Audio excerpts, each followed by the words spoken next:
Hello, hello, hello, Indiescape. If you can hear me, let me know. The camera is slightly out of focus. I thought I fixed that, but apparently I didn't. But I can't fix it now. Oh well. Hi. It's slightly blurry me. How you doing? It's Wednesday again, so we're making. But puppets don't stop, so I don't stop. All right, thank you, Indiescape. Starting off with the traditional cup of coffee, as always. Yeah, building puppets. Turns out it's a thing that I do a lot. New. And we're also 3D printing. Let me see if this works. This may not work. I literally just slapped this together. Hello, JB. All right. So in theory, what should happen when I hit this button is that up in the corner here, we should get the picture-in-picture of the 3D printer. It's not going to have the nice frame around it. I didn't have time to slap that on it, but let's see. Hey, look at that. Yeah, I'm printing stuff. Well, I'll show what I'm printing in a minute. It's fun. It's for the current build, which those of you, yeah, I know, it's, they're cuddling. It's very sweet. It's a nice, it's a wholesome thing. Yeah, so those of you who've been following on the Discord know what I'm currently working on, and it's a lot of fun. Turns out the second Human, first Human sold, FYI, which is great. The second one is going to be a monster. I mean, we're getting into spooky season now. I have to do the Halloween builds now in order for people to get them by Halloween. So I decided that the obvious thing to do with this skull that's shaped like this is Frankenstein's monster. Of course. What else could this be? So that's what we're doing. We're doing a Frankenstein. And it's fun. And so I'm printing stuff for the monster, which is a great sentence. It's just, I'm printing stuff for the monster. It really could be Bart Simpson. You should see, I mean, you see the fabric pattern with the extra darts. Joe, shout out Joe. There was an unaware meeting of Operation Puppet community members at the recent Center for Puppetry Arts Sesame Street panel because Leia, who is a Discord regular who also does drop by the stream every now and then, and Joe both attended and in fact said hello to each other and just hadn't put the pieces together that that's who they were. So yes, Joe, you have met Leia, who is a Operation Puppet regular and who does drop by the stream every now and then. And yeah, it's a good point. Thank you for bringing that up. So I think I mentioned this on last stream, but you probably weren't here. I have taken the Goblin pattern down from sale. It is no longer available on the Etsy shop. If you want it, by all means, get in touch with me and I can do it as a private sale. It just, first of all, it has stopped selling in any degree of volume, which is fine. I mean, that's, you know, people bought it and now they're using it. Great. But the thing is, like, people tend to not read, and it says very explicitly on the pattern, this is not for beginners. This assumes that you have previous puppet building experience. And I was just constantly getting flooded with all kinds of like very rudimentary questions, which is fine. And I understand, but like, I can't offer like a lifetime of support for, you know, a $45 thing. Right. So unfortunately, that's just the case. I either have to add instructions and like a step-by-step thing in, or I just have to take it off the shop and not sell it. And for the moment, taking it off the shop and not selling it is the more efficient way for me to go. It may come back. If you want it, I will be happy to sell it privately. Just message me, and we do like a PayPal thing or something, and I can send you the PDF. It still exists. It's just not up for public sale, but it can be for private sale. Absolutely. So that's the story with the goblin pattern. What was I talking? Oh yes, Leia and Joe have actually met at the Atlanta Center for Puppetry Arts Sesame Street panel, which is great. To be honest, it was like my third pattern I ever built. Yeah, and and this I did try and make it clear, but of course, people, and particularly beginners, are going to buy patterns. I should have thought of this ahead of time. It's like beginners obviously want patterns, and so most of the people who are buying the patterns, whatever the pattern is going to be a beginner, right? So I should have thought of that ahead of time. I had intended to do like a whole video series where I give instructions about how to build this pattern on a step-by-step basis. I just never got around to actually doing it. So maybe it'll come back. I don't know. We'll see. I may do more. That may be the kind of thing that in the future I'll save for like a Patreon tier or something. If we ever get to that point, I might just go like, okay, you know what? I'll make patterns, only make them available for Patreons for free. Like that's part of the Patreon perks or something like that. So, Also, your videos answer like 100% of the issues I've had building it. Yeah, thank you. That's good. The problem, of course, with that is they're all over the place, right? There's no organized like playlist or anything like that. They're just what I'm doing on my daily work, right? So that's kind of an Achilles heel. I really just have to sit down and put together like an organized structure to it. But hey, there's only one of me, and I'm trying to keep the shop going. So Anyway, hi. Embed a playlist linked to the Goblin Solutions in the PDF. Yeah, it'll probably come back at some point. Or I may make some alterations and make a new one. Who knows? I don't know. We'll see. That's all in flux. But for the moment, I just didn't have time to keep constantly answering questions because I'm trying to keep the shop going. And there's only, as I say, one of me. But that being so, we should probably get on with building. Between Scar and Pinecone, that should be pretty easily fixed. You're right. You're not wrong. Both have done excellent work. Scar, I don't think will be joining us on this stream. Their domestic situation has improved considerably, but they're also apparently in the land of very limited internet right now. So unfortunately, I don't think they can watch the live stream. Yeah. So, we miss you, Scarlett.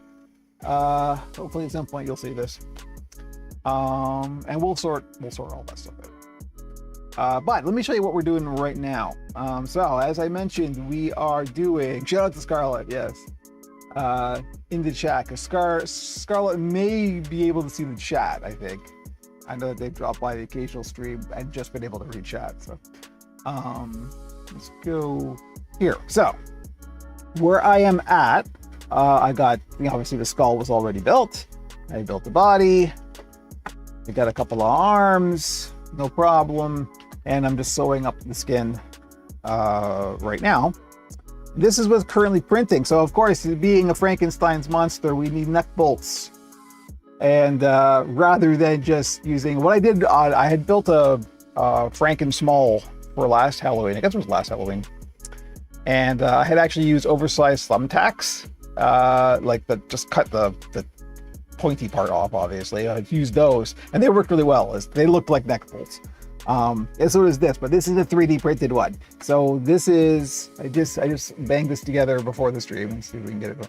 So it's one of these deals, and then inside, it just screws down like that, and it's nice and flat and flush inside. And we got the nice neck bolt. So this was the test. I'm actually printing the final in gray. I don't have any metallic filament, unfortunately. That would be probably preferable, but I'm gonna go with gray because I do have some gray right now. So that's what's printing. Let's see if this will work. This may mess things up. Oh, right. Yeah, I forgot how this is put together. So there's the upside down 3D printer. That's what's printing on the printer right now. We're in the final versions of this. We'll turn that off because it's not useful. So really what I have to do right now is wait for that to finish printing, and I got to finish sewing up the head. We've got to sew in the mouth plate. Need some chrome I actually have some of the metallic Sharpies, because that's what I use for drawing on like black fabrics and stuff for marking up patterns. I'm a little wary of using that stuff on this just because I don't want it to like rub off, and you know, I would have to like then coat it with some enamel or something, and that's that. Again, for the shop, it's got to be bulletproof. Yeah, it is anti-gravity printing. It's a resin printer. Suddenly, it's printing upside down. So really, all I'm doing right now, we're starting off with some exciting hand sewing. So that's why we're going to get this action going here. I don't know. Should we do it this way, or this is probably better because you don't need to see me. You want to see the printer. Let's see if we can get a better camera angle. This is going to get jittery. Here we go. Super close up of my thumb. There. That's a little better, huh? So yeah, so what's printing there is the final neck bolts. I'm only printing one of the bolt part, because I already have one that works. So I'm saying that color doesn't matter on that, and some fingernails. I'm printing some fingernails and some neck bolts. This is great. I'm printing fingernails and neck bolts. Come on, this is my life. So we're starting off with some hand sewing because I have to finish attaching the head to the body, and then I got to sew in the mouth plate, and then we have to glue the mouth plate to the skull, etc. Oh, there is one thing we should do before I glue the mouth plate to the skull, but we'll get to that in a minute. For the moment, exciting hand sewing. I only have like this little bit left, so I gotta close that up, and there we go. So I hope everybody is good while I don't even need to be here. I could just put the 3D printer on.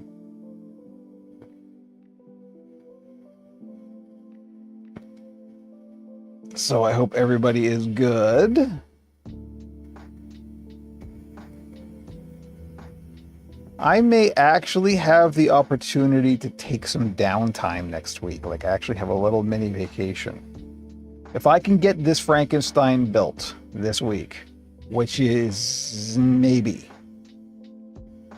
at this point, then I can actually take most of next week off, and I might just do that. I haven't been able to make a whole lot of social media content stuff, so I might like focus on that.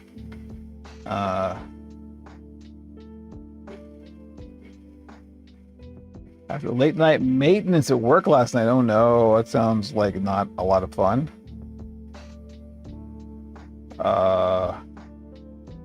Get some sleep before Friday because we're recording the podcast. Oh, you said the word. Listen to the podcast at Pixels and Puppets. Pixels and Puckets. Sure, there we go.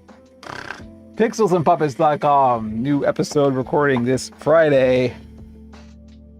I know. I wouldn't really be taking a vacation. I would just be like focusing on other stuff. Like I'd probably make a bunch of videos. I may even try and shoot an episode of The Oracle of all things. Can you imagine that? It would have been fine if the firewall upgrade we were doing actually worked. Yep. I'm frightened. I want to help Scarlett with their internet issues, but it's all down to some weird outdoor antenna that's not connecting to an access point or something. It's very strange. Like they put up, you know, somebody who is no longer available had connected this whole weird thing up for them. So it's the manual starts out with but how to connect it to the mains and what voltage you need, and it's like, whoa, this is outside my wheelhouse, but I don't know. We'll have a look. Ended up falling back to the old firewall after hours of attempts. Ooh, that's no good.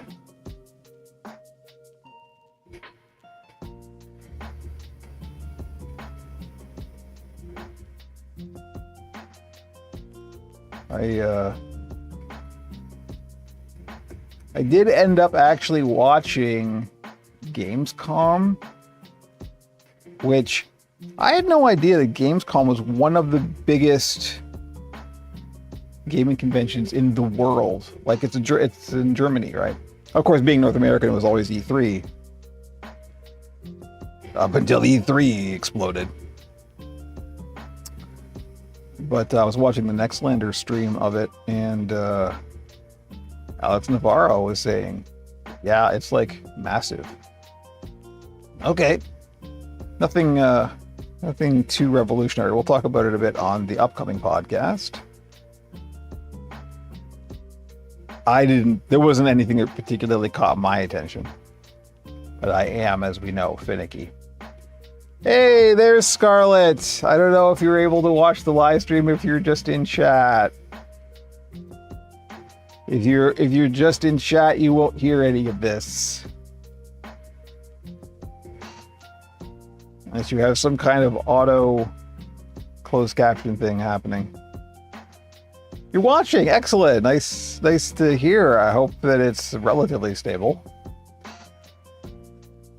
We're starting out with the two most exciting things possible: watching a 3D printer and watching hand sewing. I mean, you might not want to watch this. You may be overwhelmed with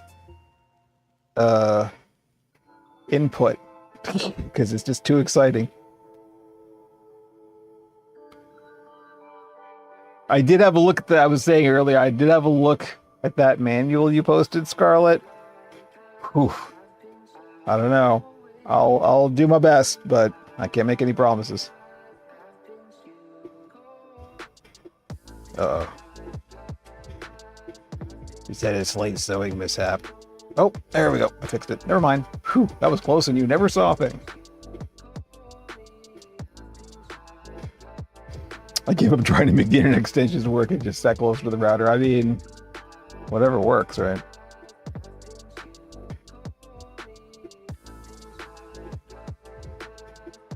So yes, if you missed it, we are printing neck bolts and fingernails for the Frankenstein monster. That's what's happening right now, and I like everything about that.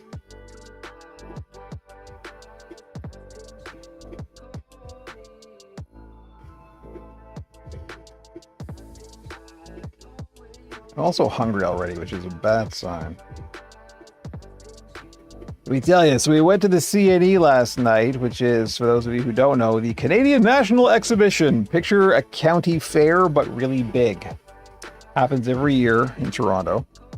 I don't know how internationally known it is, so that's why I'm explaining it. But there's, like fairgrounds, there's rides, and there's tons and tons and tons of food, of course. Now, this is the first one that's happened that we've gone to since I became an award-winning diabetic.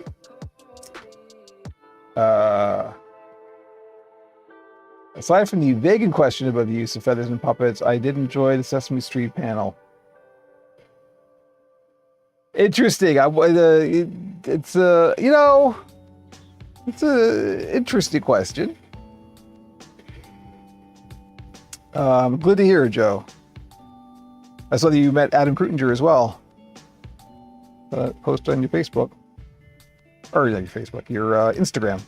Well, I mean Meta, the same thing. What was this? Oh yes, the CNE. So yeah, finding food options at the CNE for a diabetic. And literally everything is just fried dough. Irony being, it's not the fried part that's the problem, it's the dough part. So I ended up going with nachos. Nachos are relatively low carb. I mean, relative to, most other things available.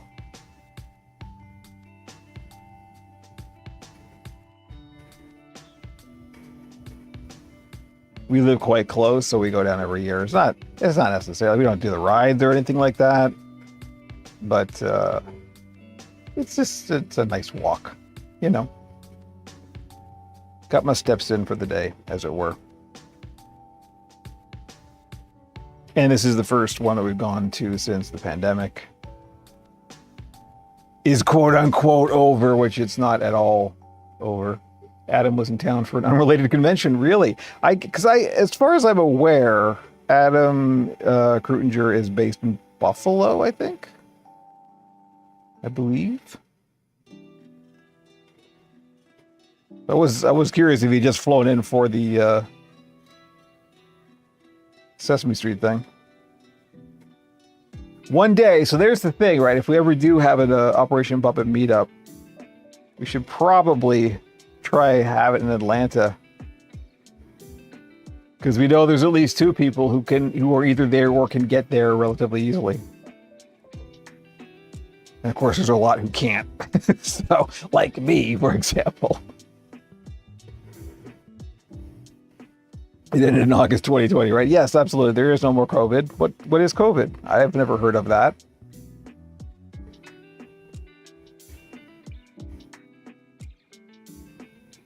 Still haven't got it, as far as I know. Don't really want to. Still masking. Yep.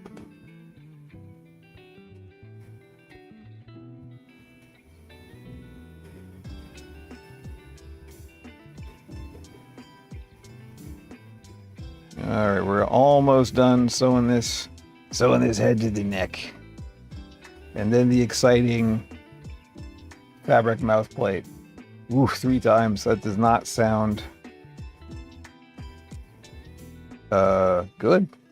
In fact, sounds bad. There's my pithy commentary. I slept fine. I don't know why I'm just logy today. Not enough coffee, although I've had most of my coffee.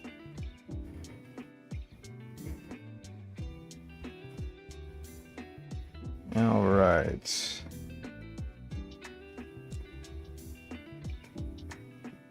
Almost done with this part, then we get to do the fabric mouth plate. I say it like it's oh boy, we get to do the fabric mouth plate. Now we're just going to do the fabric mouth plate. That is what is next.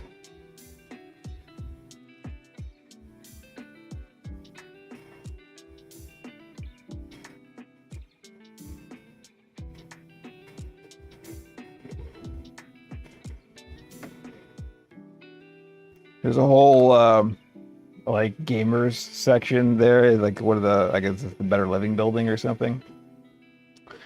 Sure enough, there's the Republic of Gamers was right there, and at last a place to play Fortnite in public. All right, there we go. The head is now joined to the body. I'm still deciding about clothing for the monster here. I may just end up going with one of the stripy jumpers. I think that would actually look pretty good on Frank, but we'll see. Haven't decided yet. I mean, I probably will just because that's what I have, and I want to try and get this done by Friday, so. What am I doing? Oh yes, fabric mouth plate. Let's do that now, shall we? Yes, let's do that.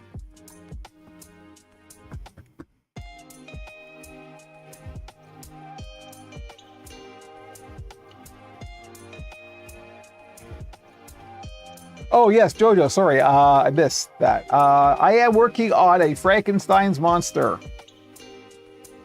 We're starting the Halloween build, so hello.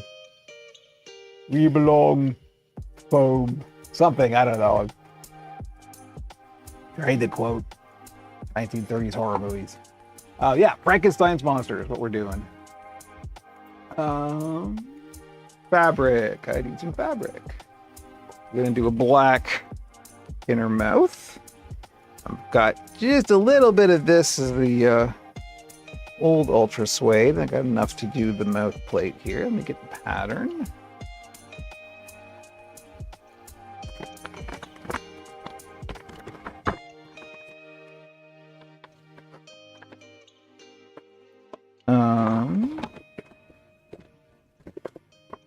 Find the fabric mouth plate pattern.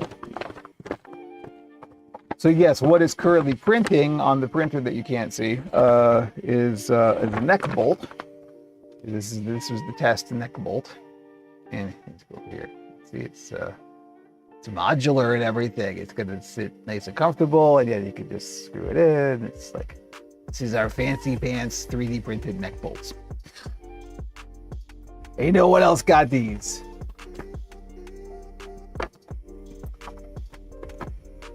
No, this is only going to be a half body. I don't usually do legs. I unless it's a special request.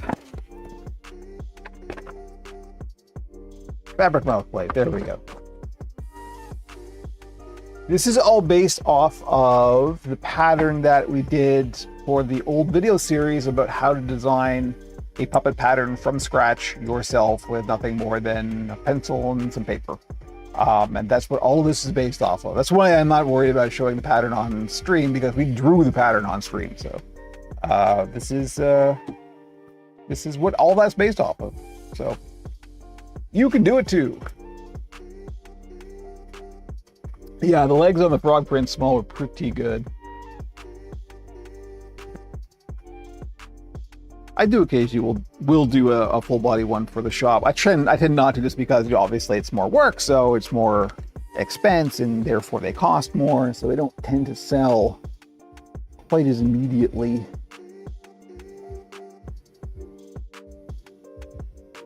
It isn't that much more work, to be honest. They're not terribly difficult, depending on the shape and everything, of course.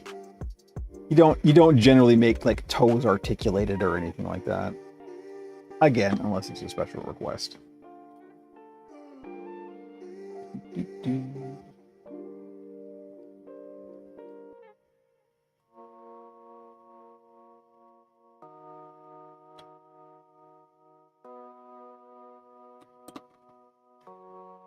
Hey, there goes Scarlet with the link spam already. They shouldn't call it spam. It's my own thing. It isn't really spam. Yeah, there's not a whole lot of puppets up for sale right now. I'm working to try and restock. There are a couple of smalls that are going to be going up soon. As soon as this Frankenstein is done, this and the smalls are going up on the shops. I think the Frankenstein may be a direct shop exclusive.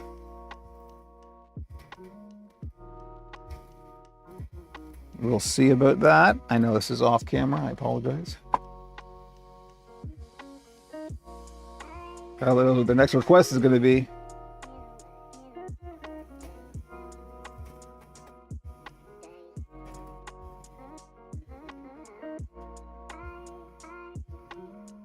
When I was a kid, I had a Frankenstein's monster ventriloquist dummy that I absolutely loved. It came in a box shaped like a coffin. Even then I knew.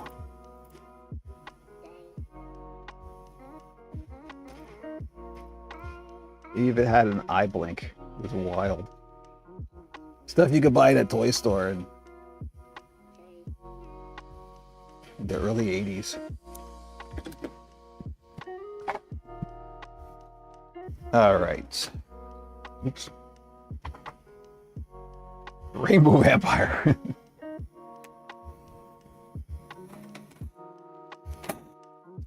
It's getting a little warm in here. I'm going to open the door just for a little bit.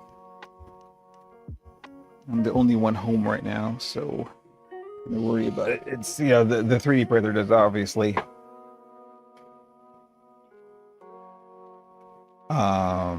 generate a little bit of heat.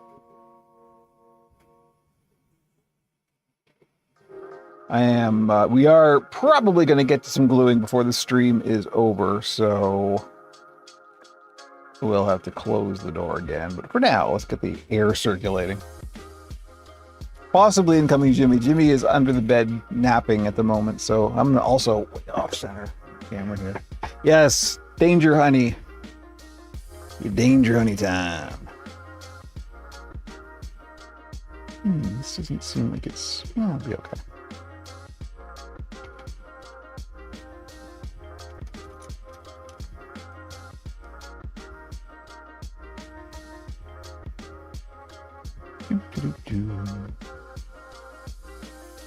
Mana. I think I may have cut out the wrong one. This doesn't seem big enough. Yeah, we'll see what we can do. Sometimes I don't label as clearly as I should, and I end up cutting out the wrong one.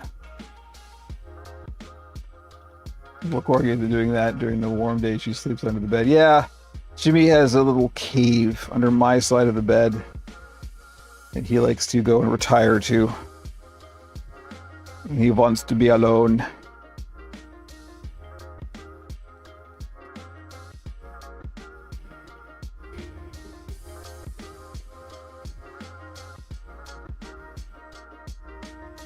I do have to be careful getting up in the middle of the night that I don't step on them.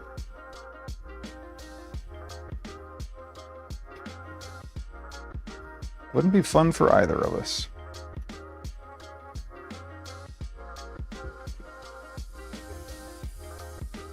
We could make this work. It'll be fine.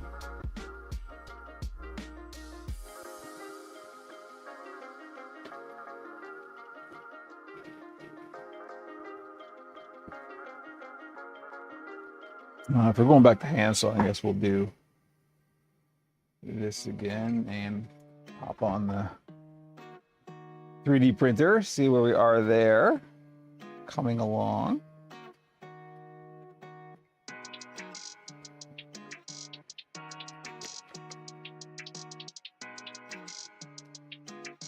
What if there would be a way to make one look specifically like Herman Munster? So, I mean, really what we're talking about there is more of a caricature, right? And so, yeah, for sure. I'm not sure in Muppet style how you would differentiate that. So, I guess it's the mouth shape there. Because, Fred Gwynne, brilliant actor, by the way. He never did get the recognition he deserved. Fred Gwynne was a fantastic actor as well as being a fantastic Herman Munster. He had that very distinctive downturned mouth, right? So I would focus on that if you're going to do like a Herman Munster specifically. Yeah, and the heavily lidded eyes. Well, Boris Karloff also had the heavily lidded eyes, though. That was the thing. Like, I was actually looking at some pictures of the Jack Pierce Boris Karloff makeup to kind of get design ideas for this. And that was one of the things. He had like these big latex applications over his eyelids. But like Fred Gwynne always had that weird downturned smile, like that, right? You could lean into that, probably like a curved mouth plate or something. That's what I would do. Black thread, right in my torso.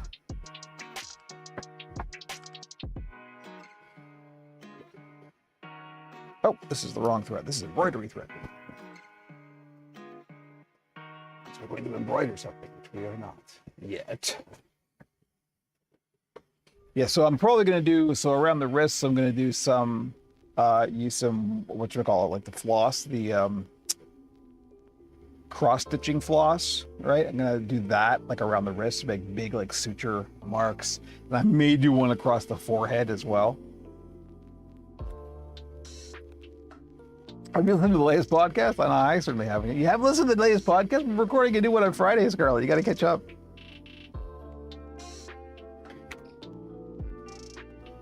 More helpful links from Scarlett. Thank you. Always appreciated. Where is my not giant needle? I can't remember the last time I changed needles. This may be the time, because I think I may have misplaced my current needle. Oh, there it is. It's sunk way down.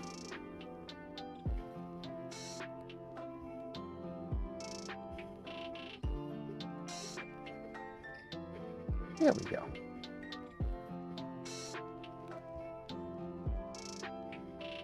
Yeah, I guess it's hard to do stuff like that when you don't have good internet, huh? Generally believing the internet is a blanket policy that works for everything. Yeah, the Peter Boyle Young Frankenstein version, that would be a hoot.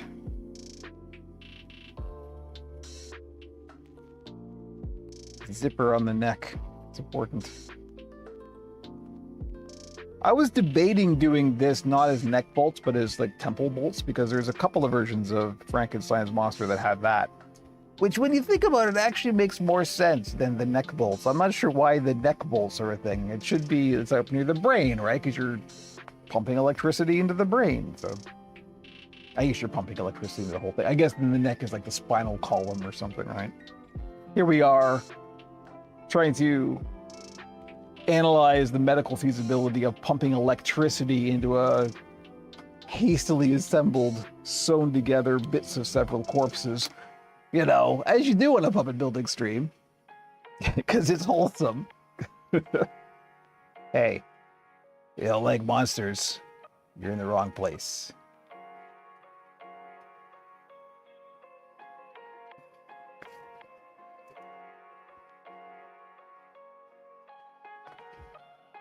But I think I am going to go with neck bolts just because we're going for traditional Karloff style for this particular one.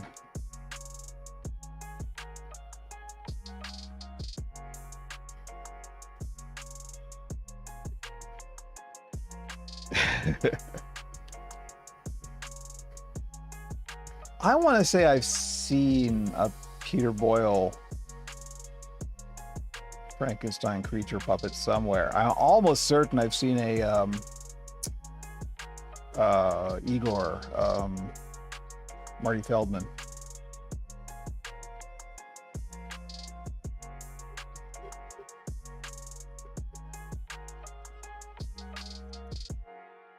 Sorry, Igor.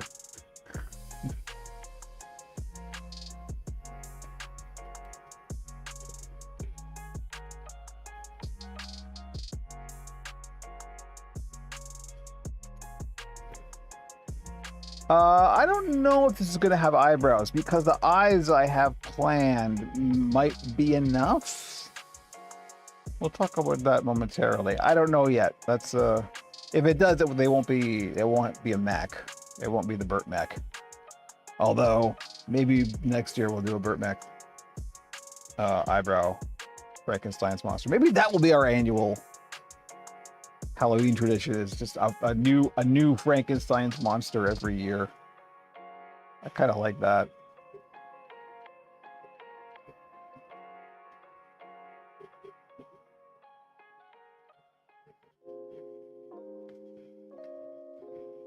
But since I do have to think about the Halloween builds, I'm still not sure what I'm going to do beyond this for, because I usually do themed smalls, right?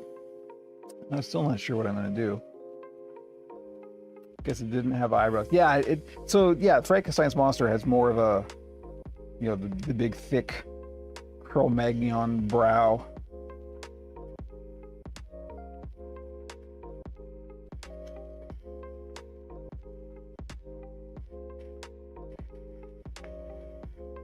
Of course, we could get really snooty and do like a book accurate Frankenstein's monster, which would really just be a guy with a lot of scars, right? And long flowing hair. That's how the creature was described in the book. That's right, the creature was a hippie. Or actually build Frankenstein, yeah.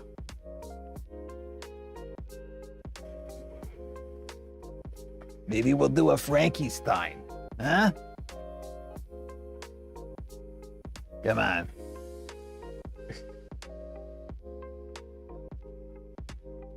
Let's make everything into an inside joke, and then no one will get it.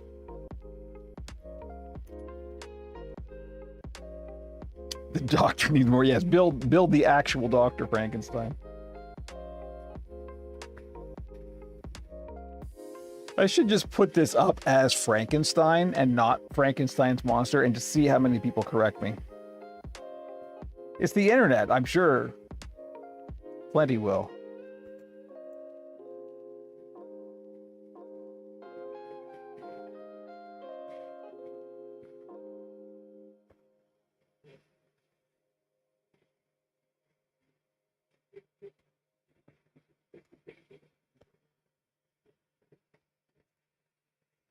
It's kind of amazing how many people will correct you on that who haven't read the book. I have. More terrible puns, join the Discord. Yeah, Joe, yes, absolutely. The creature was quite eloquent. And this is the thing, like, you know, the book is far more subtle than the film renditions have portrayed it, because it usually comes off as very much an anti-science there are some places man was not meant to go, etc., etc. But the book really isn't that. The book is more because you got to remember it was written at a time when, like, you know, the phenomenon of electricity was new, and this whole thing was very much in the public mind. So people didn't know what the potentials of the new technology were, and so the thing about the dynamic between Victor and the creature isn't that the creature shouldn't have been made. It was that Victor made the creature. It wasn't perfect, and he wasn't prepared for any kind of failure, so he abandoned the creature. That was the moral failing of the book. It was that he washed his hands and walked away from it, and it was this new life form that had no idea what it was, and basically it was just filled with resentment. That's the moral thrust of the book, which is different than the films, which is a way more interesting way of approaching it. You know, Mary Shelley was more nuanced than people generally give her credit for.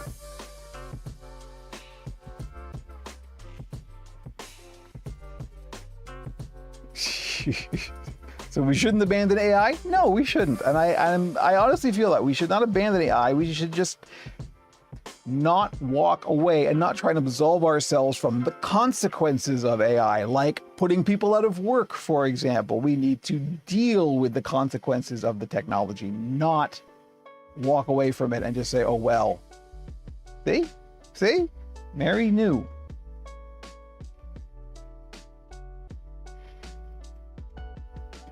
The deep philosophy of Frankenstein. Well, it's like I was saying on an earlier episode of the podcast, there are lots of great uses for AI.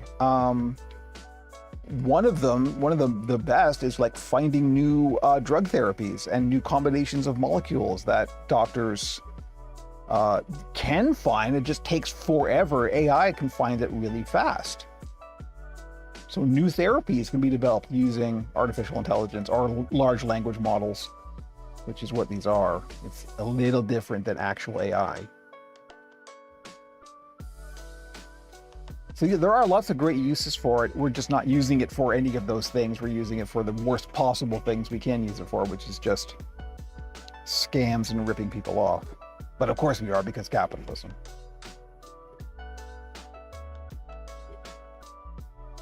Yeah, we've also been trained on finding fractures in X-rays and staggeringly accurate. See, this is the thing. There are lots of great uses for this tech. We're just not using it for that stuff. The focus is always on how can the millionaires be more millionaire?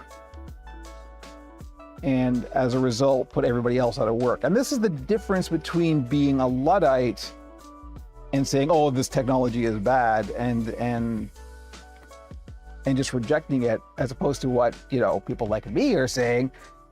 And it's that it's not that there's a new technology and therefore that's bad. That's great. It's great that there's a new technology.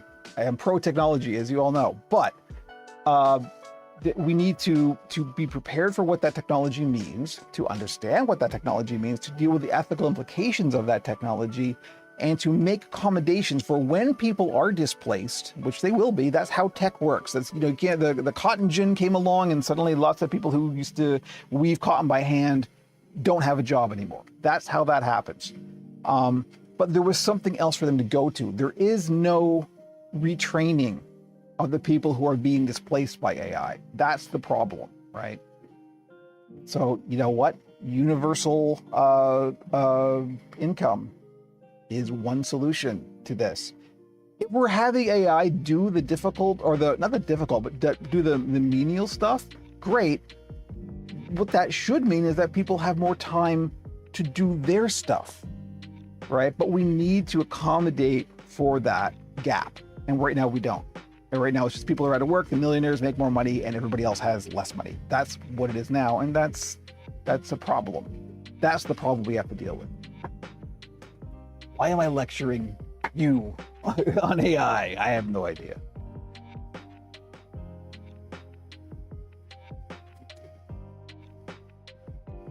Well, yeah, that's the thing. You know, there's such resistance, of course, to the whole idea of universal income. You know, from people who absolutely have no reason to resist it, but who just on principle, because they feel it'll make people lazy. Having time to be human should be the goal of society. Like, that's why we have a civilization. But in the capitalist mindset, we have a civilization so the rich can get rich and stay rich. Period. I don't know. I'm going to stop lecturing and actually make puppets. I gotta stop. Every one of these I end up doing is a clip for like TikTok or something, and it's gonna seem like all I do on stream is like lecture political theory or something.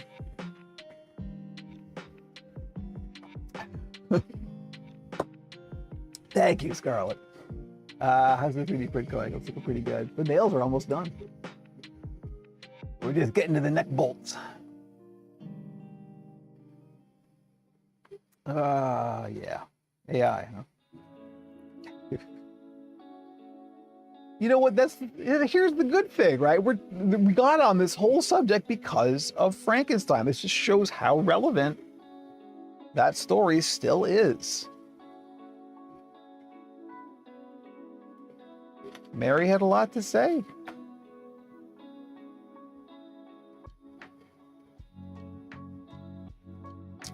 Yes, there is only one threaded post because the test one, where'd it go? Over here, right? The test one worked. So I've already got one bolt and it doesn't matter what color it is, right? So I'm gonna use this one and then I'm not printing more than I need. So yes, you are correct, JB, well spotted. I just wanted to print them in gray just to have a, you know, great color contrast.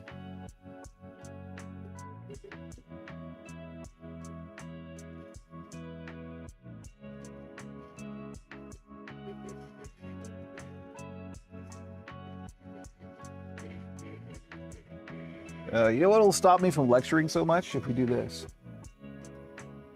Hey.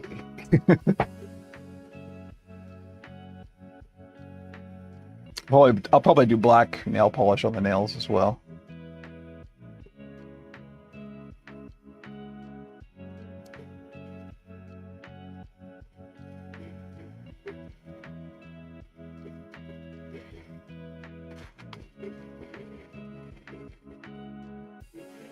You know, it's that super popular thing that all the kids want to watch. It's a 3D printer printing.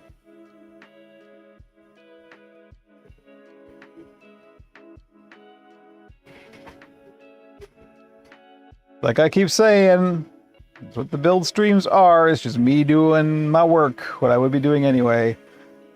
We're just turning some cameras on and I'm putting on a nice shirt. This is the first time I've worn this shirt on stream. The reason being I have tried several times. And every time I do, a new button falls off. So today I just sat down and I made sure I sewed all the buttons on. Very sturdy. This was another vintage shop find. And the buttons were not in good nick. So they are now. Because I can sew. And that has multiple applications beyond puppet building. Even. I now want to get some funky filaments. I want to get like... Because I was thinking, oh, you know what? I'll do these in like metallic, because you can get like metallic filaments, and you can get like multicolor ones, and all kinds of funky things. Same for the Patreon, yeah. No shirt but losing buttons, yeah, I know. It came real close one day, let me tell you. Oh, you know what? Maybe I did wear it on stream once, and then I took a break, and that's when the button fell off. So I remember this now. I did wear it on stream once, and then during a break, a button fell off. So I changed shirts, so that's why when we came back from the break, I was wearing a different shirt. I remember that now. But don't worry, it's not going to happen. I have sewn all these buttons on myself by hand, so there's only a 50% chance that it'll happen.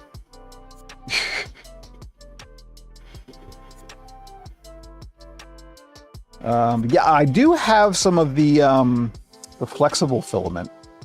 Still haven't quite decided what I want to do. Probably doll joint washers. to make custom dull joints. I have an idea for a basically threaded screw style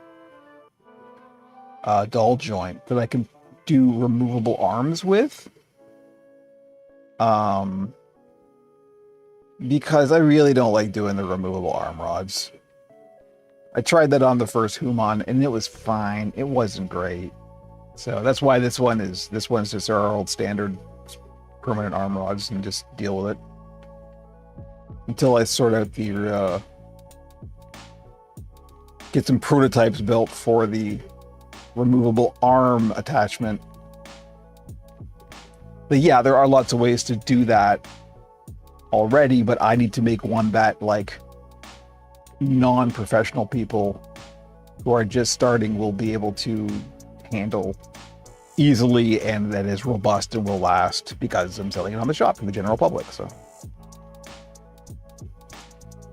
and that's yet another thing that the 3D printer is fantastic for. It's that kind of thing. It's opening up so many possibilities I was never able to do before.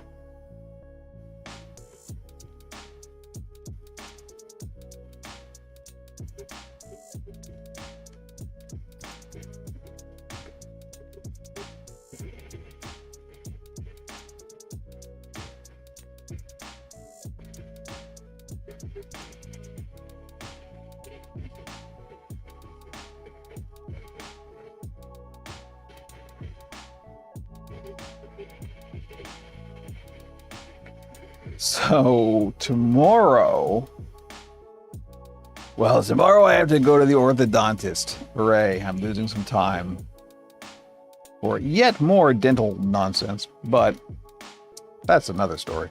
On the last stream, so this is the second stream that we've had the StreamTunes music on,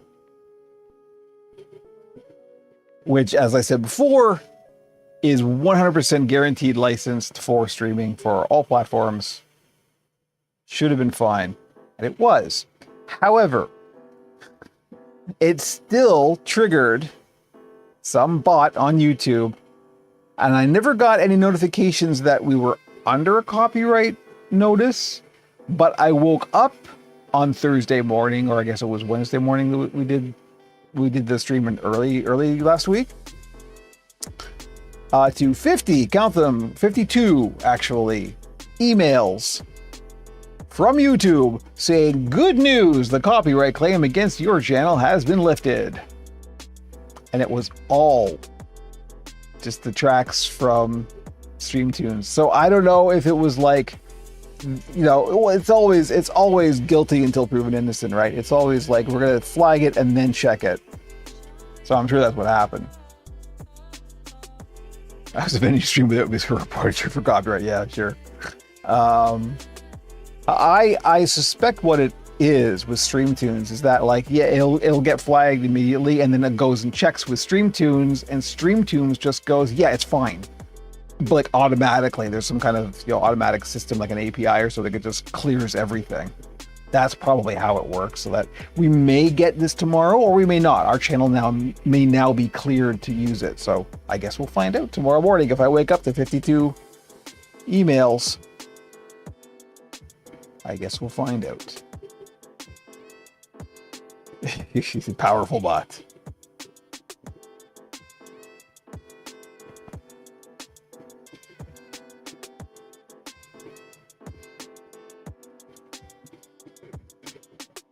Oh no! Don't type in binary, Scarlet. You know what's going to happen to your internet. Start typing in binary.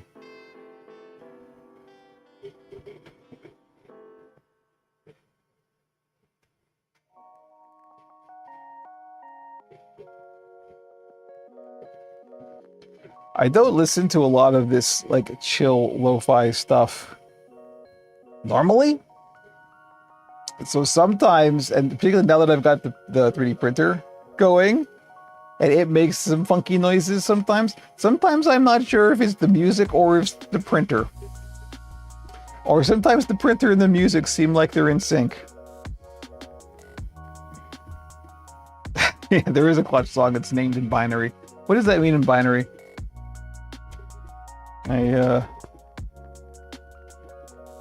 I don't have my Google Glass here to tell me. And I never had Google Glass.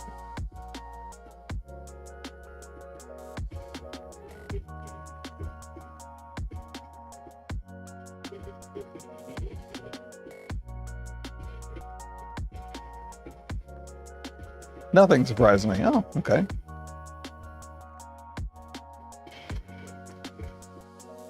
That's the deal, man. It means nothing. Get it?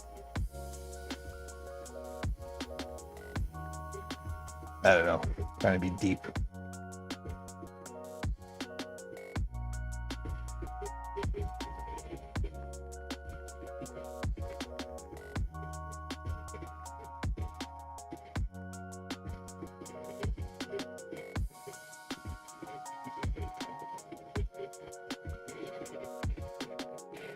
You, according to the internet. There you go. It's the character. You see, you. It's you. You can find meaning in anything.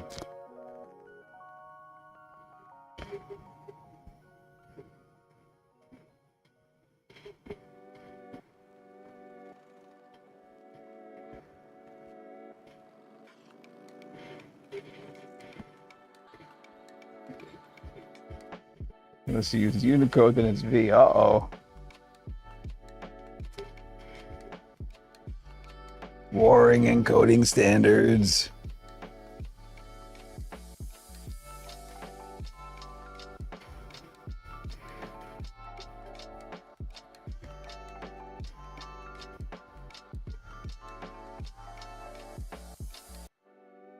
Kind of amazing how much these neck bolts look like a thread spool. Am I printing something I already have lots of?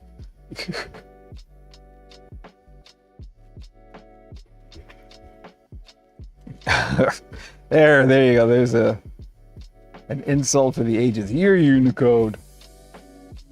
You're hexadecimal.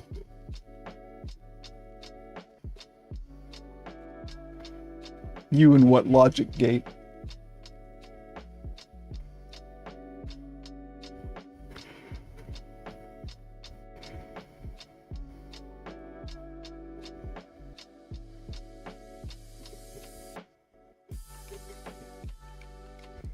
I do not have threaded thread spool, so you are right. It would not work the same way.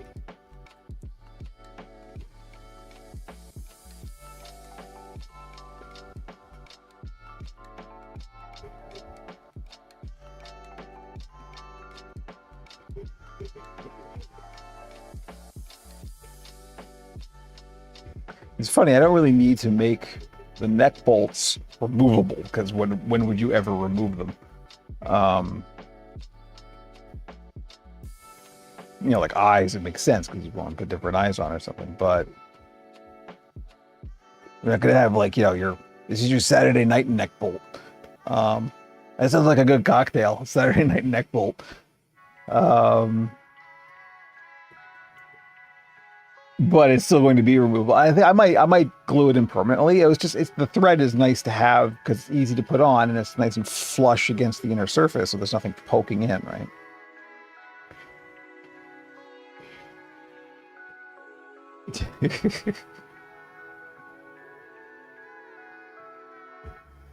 "3D printing is a way of avoiding the tediousness of cutting threads and tapping holes." You can just make up your own jokes there, and I'm sure Scarlett will.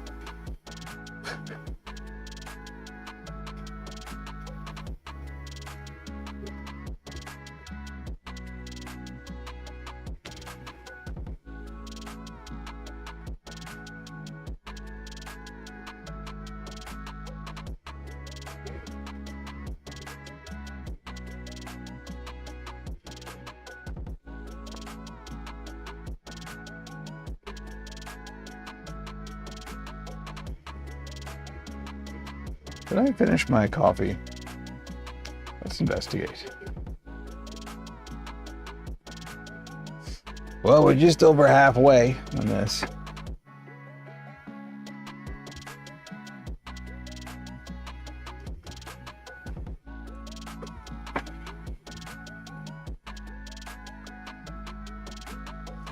How much time we got left in the 3D print? Let's see. Gotta switch desktops for this, which is always nerve-wracking. 25 minutes left, so it's entirely possible that the print will be done before the end of the stream. It should be, if that number is true. And we will be able to see the end of the print on the stream. Very exciting.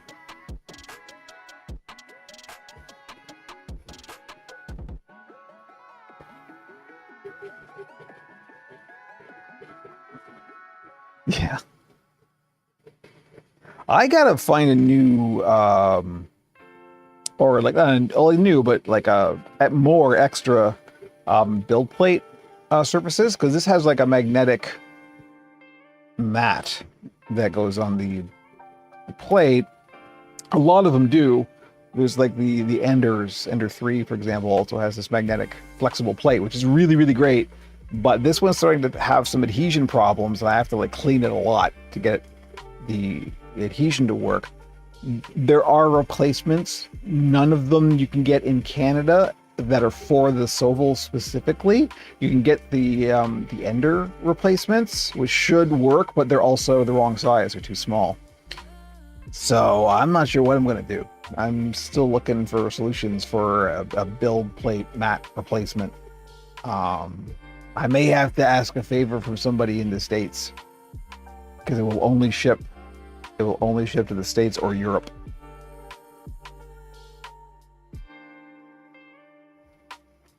We will see about that. They're not expensive, they're like $30, but I could pre-treat the build plate with a glue stick. Yeah. Like I said, so far, after I clean it, it seems to be fine. I just have to clean it more often than I think I should, but, you know, we'll see. I also just wouldn't mind a couple of spare hanging around, just, you know, cycle them out.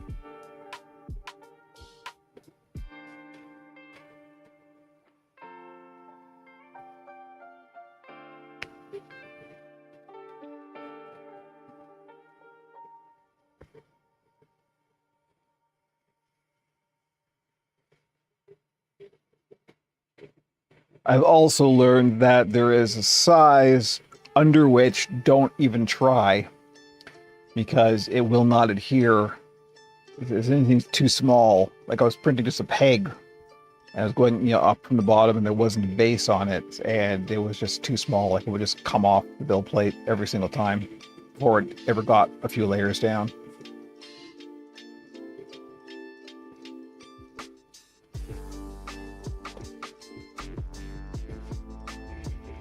And one time I was printing one of the eye shells that had the shaft in the middle, and I was like halfway through the print, and then the little, because it hadn't joined up yet, the little circle bit in the middle just came off. And so everything was fine, it was still printing, it was just that part came off, so I had to stop the print and redo it, which was a bit of a pain. That's why in the newer versions I've actually got these braces that are inside it that will prevent that from happening. It's not really for the strength of the object itself, it's for the printing. Size does matter, that's true. In some things. Only in 3D printing.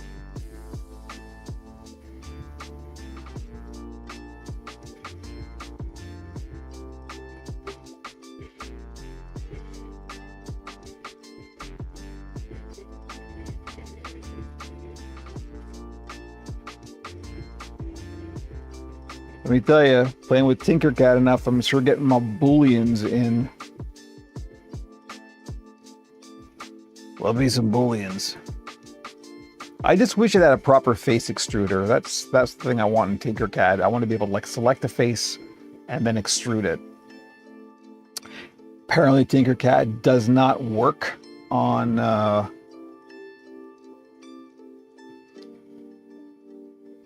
some sizes matter. Shoe sizes, bolt sizes, truck sizes, you know, yeah. Tinkercad doesn't work on a polygonal model, so it doesn't really have the specific, like the discrete polygon faces that you can extrude. which is a shame because that's how I'm used to building stuff in 3D. But that's when I just take it to Blender and then you can do all that in Blender.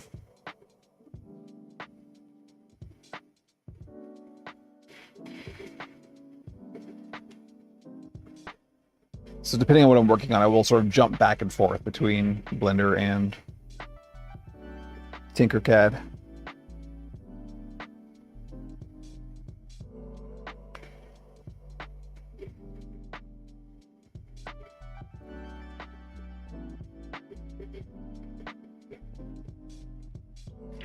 That's Waller's song, Your Feet's Too Big.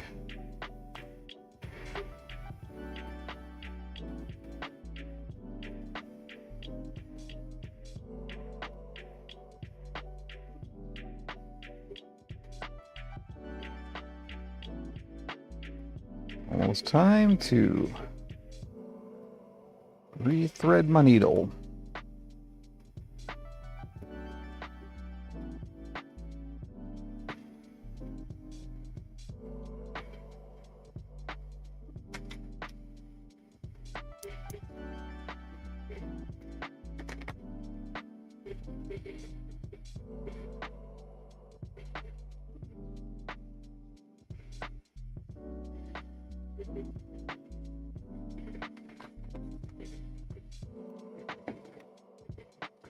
Up in Harlem, at a table for two, there were four of us. Me, your big feet, and you. He's now quoting Fats Waller lyrics. Look out.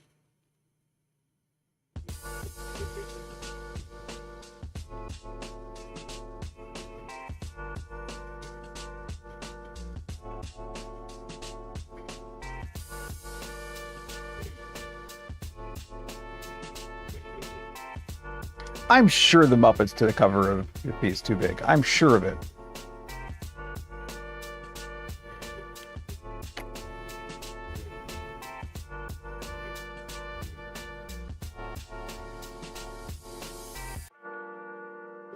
Seems like they should have. It's prime Muppet fodder.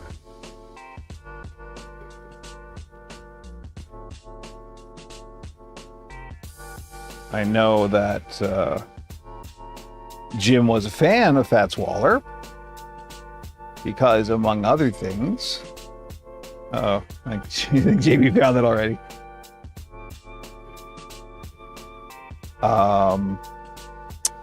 The skit on the Muppet Show where Zoot and Floyd are playing, and Zoot is playing the sax, or I think it's just Zoot playing saxophone, and a bee flies into it. He's playing Honeysuckle Rose by Fats Waller.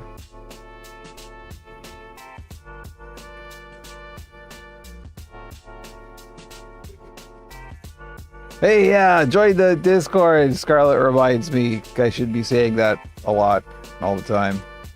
I mean, there's only 6 people here, according to the number that I'm seeing, and I think pretty much all of them are on the Discord or know of the Discord and therefore aren't going to be on it. So, it's fine. I know, people watch the VOD. Hopefully they watch the VOD. They did do a cover. There you go, I knew it. I was listening to some Fats Waller just yesterday. See, it's not just Tom Waits.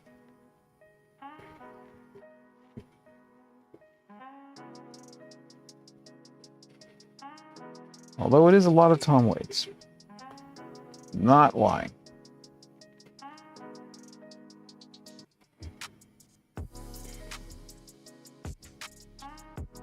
That should be the only thing you say. This is the one stream. All I'll say is join the Discord. It'll just be me. I'll just get an AI to make a video that says it's me saying join the Discord and then loop it. It's just stream. Enjoy.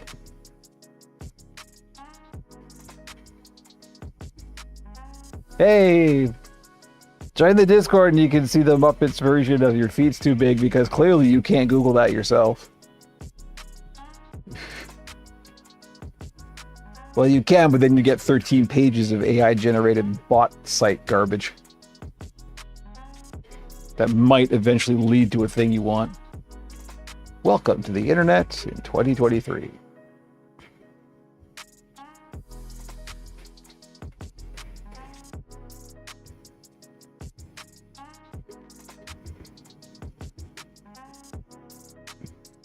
It's true. Scarlett's not wrong. People will click once and then they won't click anymore. If it's more than one click away, they won't click it.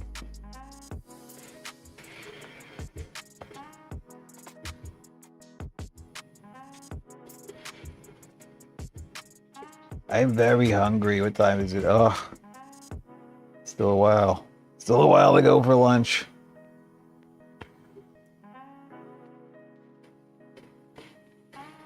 Speaking of those terrible nachos I had at the CNE. Actually, they weren't terrible. They were fine. But they were still very much fairground nachos, you know.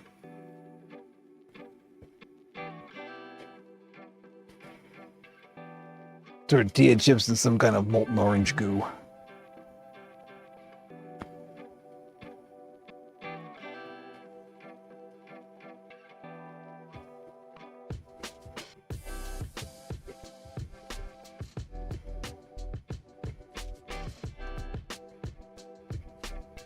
Am I in sync with somebody IRL? The Matrix is collapsing again. I don't know who maintains that thing, but they're not very good at it.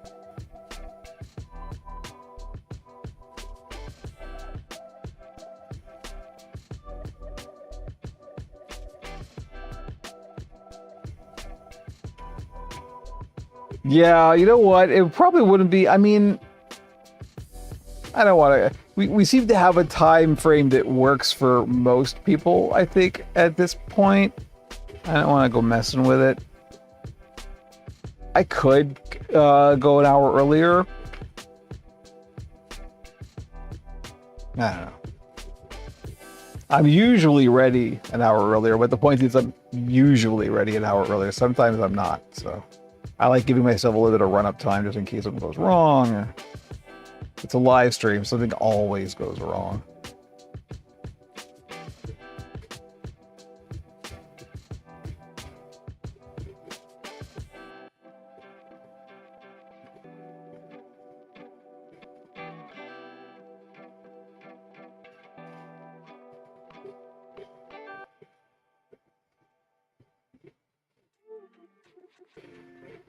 Almost done. We are almost ready to move on.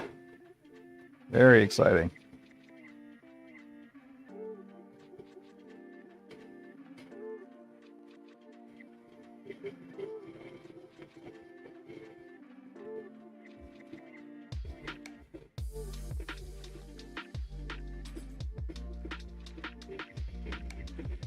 That print is real close to being done. It's erase. I think I'll probably be done before the print is. The cap still has to go on the neck bolts.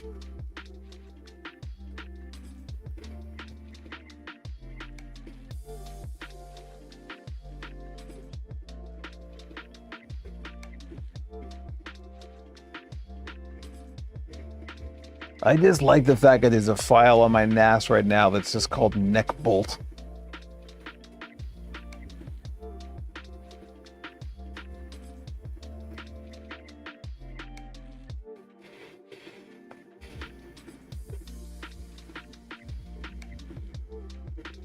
It's one of the cocktails in the beers pub in Discworld. Or is it Byers? I was never sure if it's Byers or beers. Having only read the books and never listened to the audiobooks.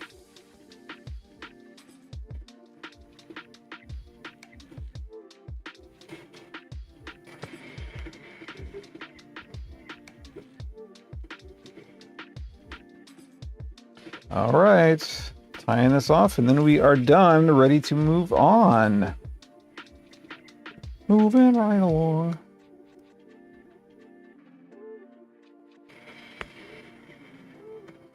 So,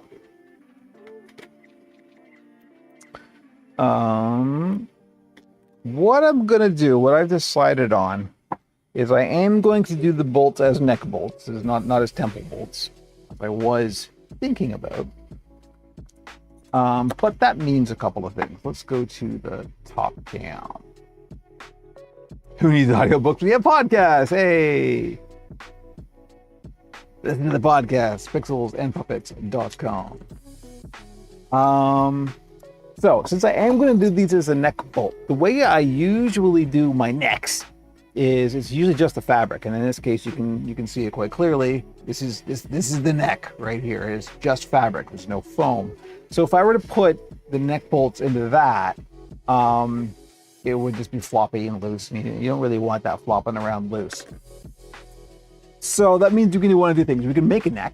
We can just make a foam tube that's a neck and anchor it onto that, and that would work.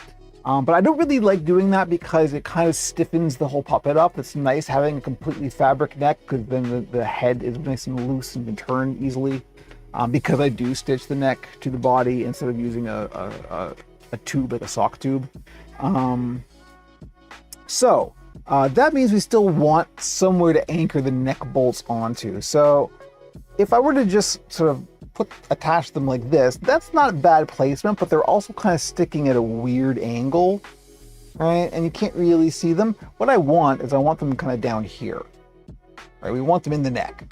So what I'm gonna do is I'm actually just gonna make a couple of little like U-shaped foam bits that glue onto the skull.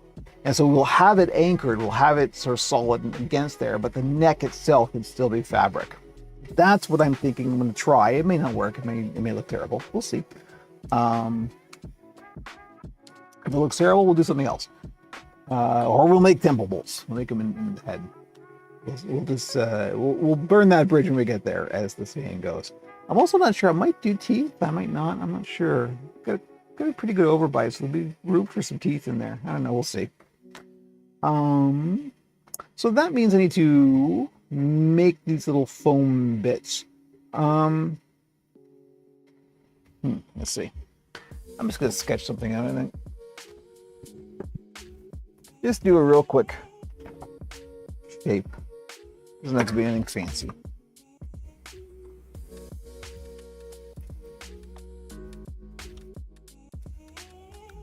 So we just want something, we want something we know this is gonna go onto, so let's make sure that it will fit. Is it off camera? Kind of.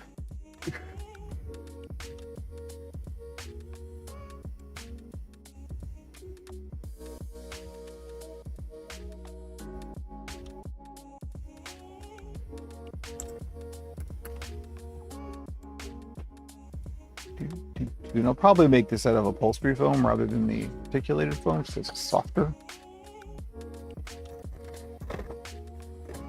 And it doesn't have to be pretty or fancy or anything. It's just internal structure. So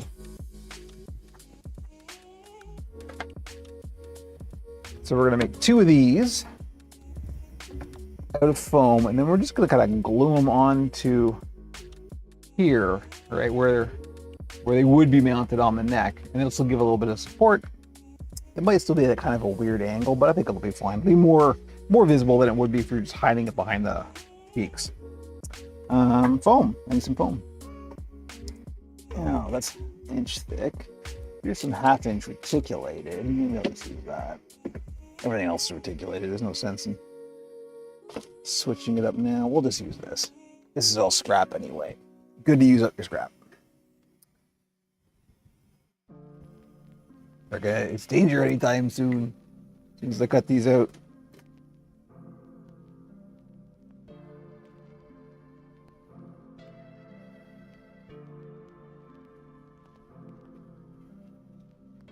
So one, flip it around.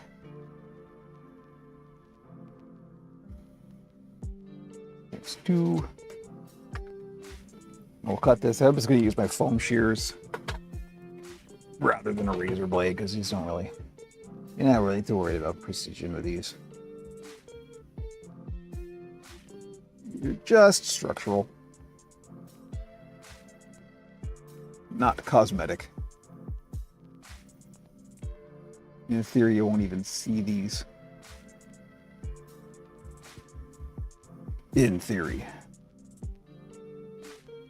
All right, here we go. So we've got our two little U shapes. So I'm just going to glue those in around the neck hole here. that. And the toddler just looked at my screen and looked very disapprovingly. I mean, they've probably never seen one of their cute little cartoon characters deconstructed before. Disturbing.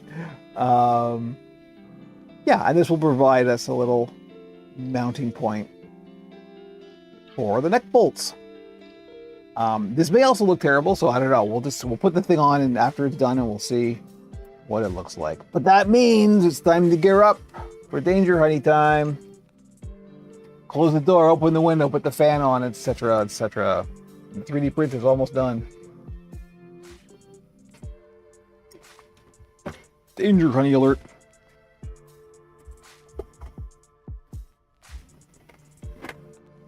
Opening the window on a very gray and rainy day. And I'm glad we went to the C&E last night. It was nice out.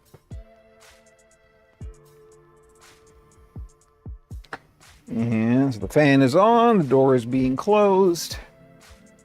So of course this is when Jimmy is definitely good. Jimmy has this immaculate timing where he always wants something at the least opportune moment possible. You're not Blue, you're Paw Patrol, so you're not worth watching. I mean, that's fair. Gloves. Lose the jewelry. And danger honey. Which I probably will need to, yeah. Yeah, warm that up a bit to open the tin.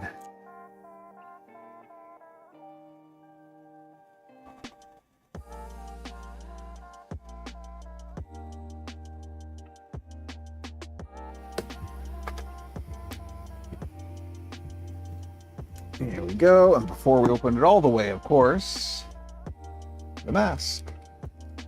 Let me get gear. Oh yes, that's right. Where's the mic? Okay, the mic is on the mask. Let me turn that on first. No, now the mic is off the mask. Evan, what are you doing? There we go. Turning on the mic. I'm not wearing my glasses, so everything is blurry. All right. The gloves on first.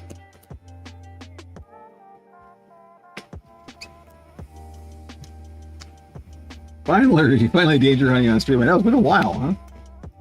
I generally don't like to do it because I want to keep the door open. And the mask. Understanding me under the mask is, even with the mic, it's a bit of a challenge.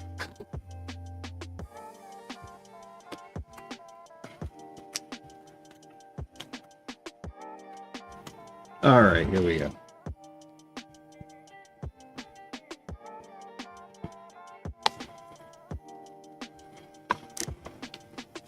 Safety first, always. Safety eventually. All right, so the first thing I want to do is mark where these are going to go. So I'm going to start from the center line because we want these fairly low down. So I'm going to do them like this. So I'm going to start from the center line and then just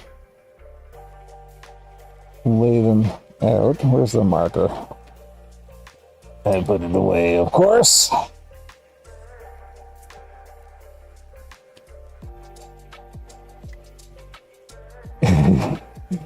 You only adopted the dark. I was born into it in a very ambiguous accent.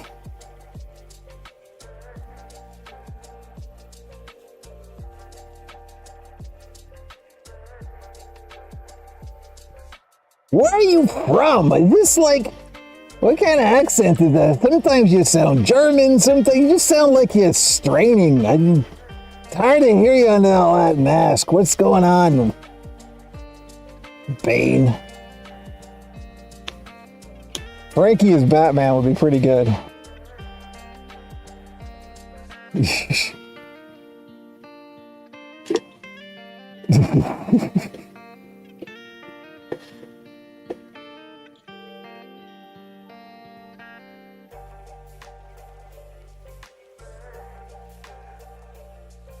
Alright, applying the danger, honey. Oh! The 3D printer just stopped. Well, I'm in the middle of this now, so we'll get to that in a second.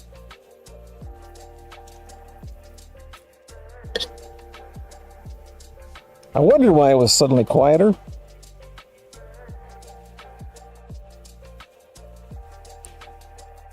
Alright. Danger, honey.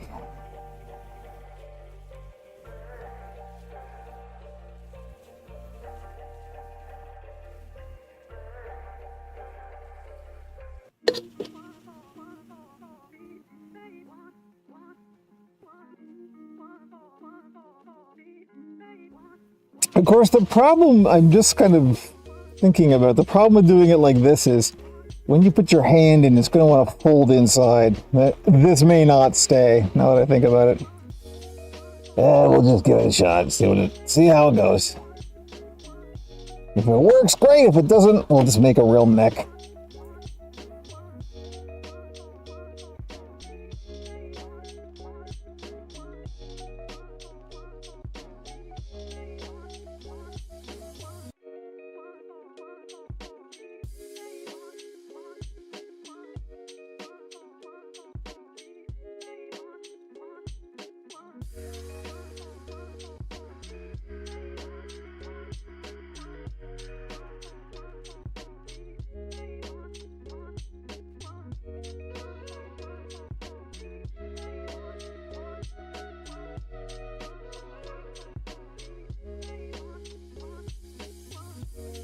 Alrighty.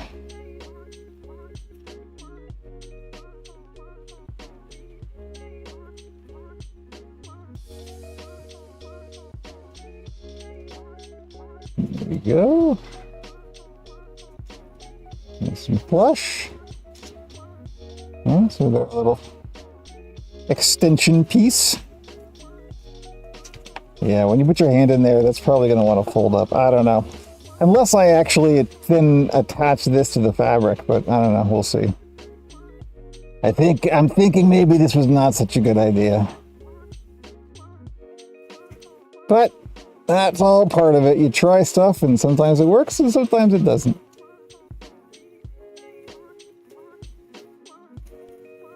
So the nice part about this is you're not stuck. You can just cut this off and... Yeah, that... might not be so bad.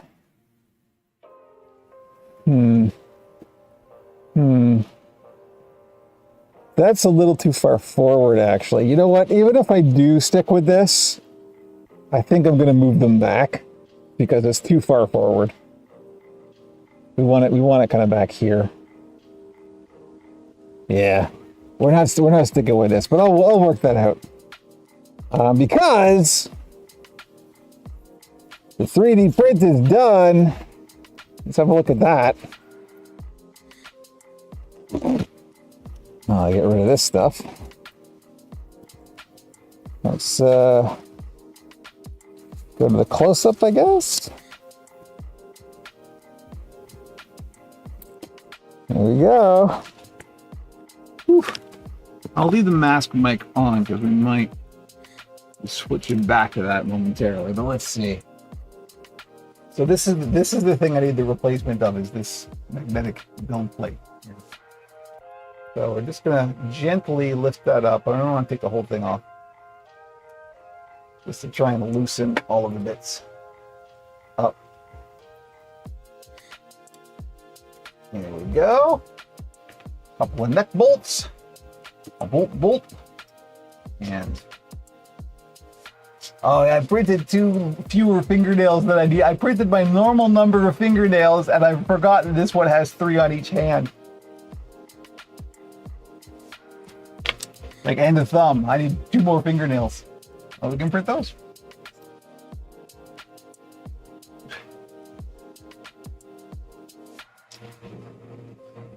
That's the nice thing about 3D printing is you can just go, oops, I need more of these, let's make more.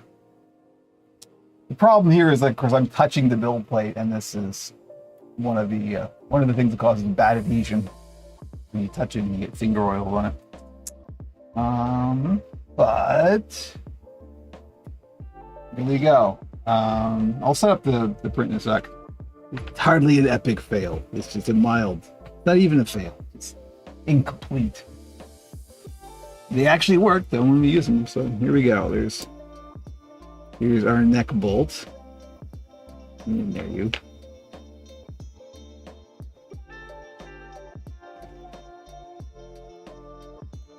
I didn't put this at the wrong size, did I? It should be good. It's good. It's good. It's good. It's fine. There we go. Have to find a thread first. Here we go. Neck bolts done.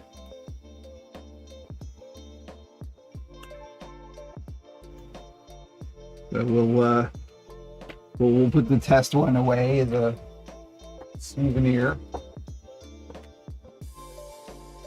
and then get this one threaded. There we go. There you go. A couple of ready to go neck bolts. Boom.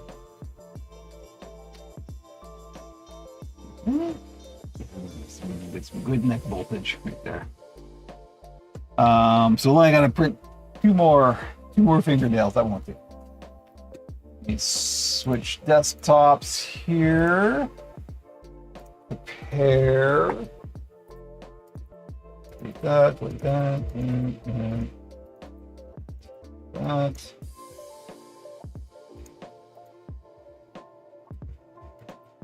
Take these two. Move them down. Slice it. 6 minutes. Print it. Switch my desktop back. Boom. Okay, so now we gotta think about this. I'm probably overthinking this. I should probably just make a regular neck. I think that's what I'm gonna do. I'm just gonna make a regular neck. So maybe I won't attach the neck at the base. I'll only attach the neck here, and that way the head will still be able to turn freely.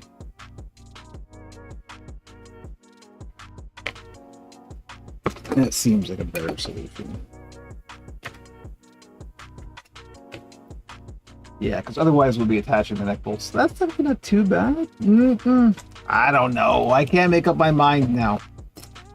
The problem is I should put it together, see how it sits, and then decide. But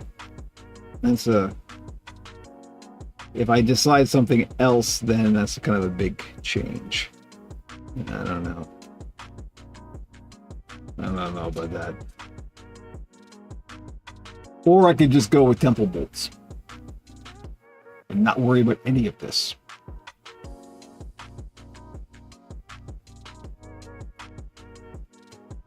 This is the behind the scenes stuff that you never see normally. Making decisions like this. So if I do put a regular neck on there, it's gonna sit that. But we want to be able to mount these kind of there. So this, in theory, should still work. I just have to move them down to here. All right, I just had them too far forward. Maybe we'll do that. That seems like the least amount of futzing around. That's if I just reposition where these are. Let's do that.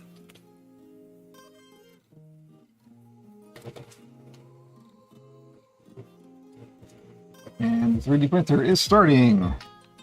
Let's hope it adheres to the build plate after I touched it.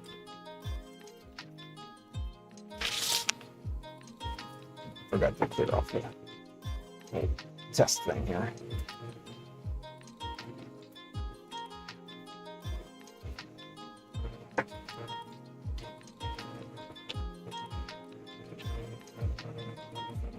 Oh, right. More danger, honey time.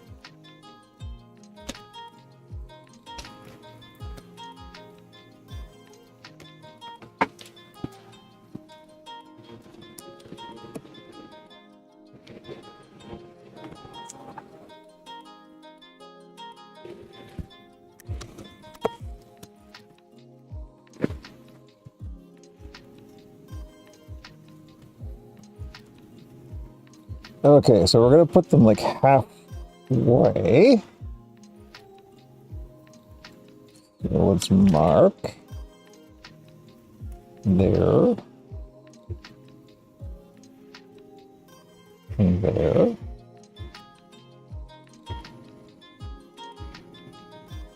There.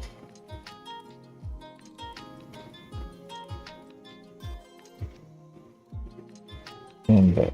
Okay.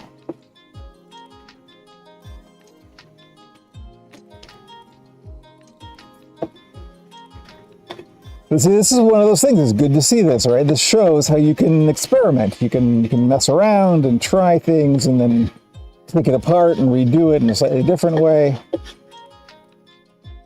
It's good to see this stuff.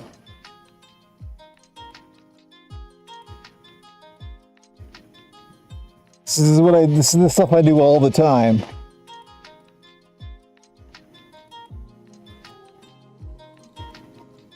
It just doesn't often happen on camera.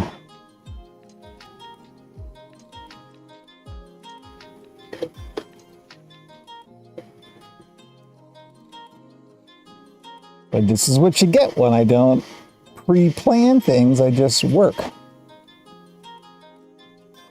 Which is why it's good and valuable.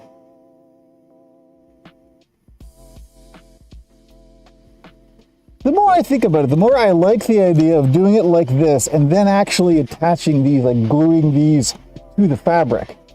It will help when the puppeteer puts the puppet on, kind of guide it.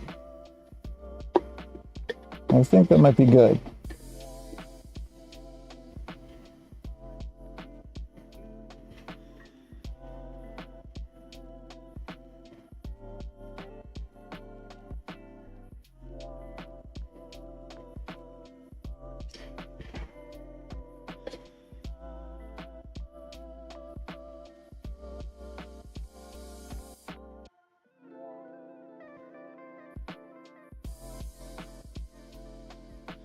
All right. Blow dryer time.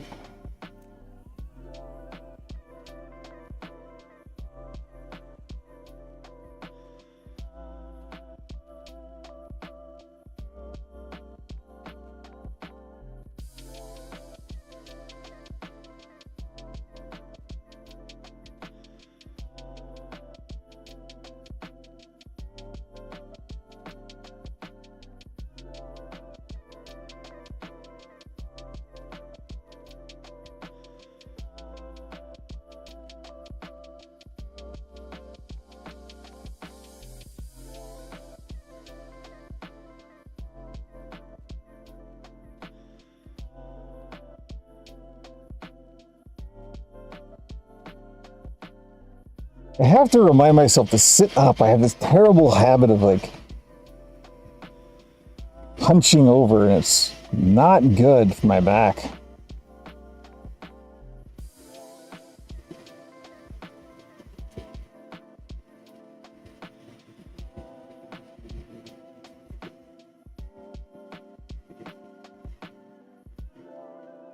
Okay, there we go.